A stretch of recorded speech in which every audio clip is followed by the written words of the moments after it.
হোলির আগের রাতে মানুষ আর বিশেষ করে উত্তর ভারতীয় অবাঙালি হিন্দুরা মেতে ওঠেন হোলিকা দহন উৎসবে। কিন্তু কেন হয় এই হোলিকা দহন? পুরাণ অনুযায়ী বিষ্ণুর তৃতীয় অবতার বরাহ হিরণ্যক্ষ নামের রাক্ষসকে বধ করেছিলেন। হিরণ্যক্ষের দাদা ছিলেন রাক্ষসরাজ হিরণ্যকশিপু। হিরণ্যকশিপু বর চেয়েছিলেন যে তাকে যেন ঘরের ভেতরে বা বাইরে, দিনে বা রাতে, মাটিতে বা আকাশে, সশস্ত্র বা খালি হাতে কোনো জীবিত বা মৃত দেবতা, মানুষ, পশু বা অসুর হত্যা করতে না পারে।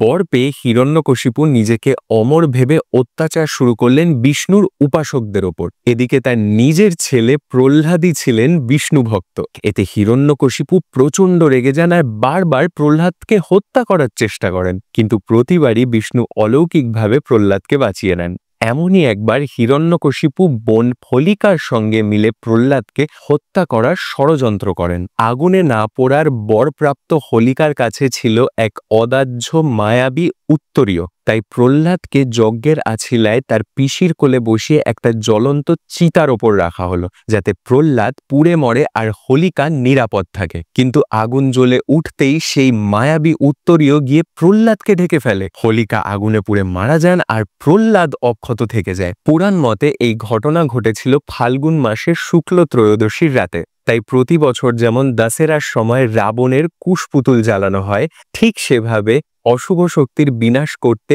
প্রতি বছর হোলির আগের রাতে হোলিকা দহন করা হয়।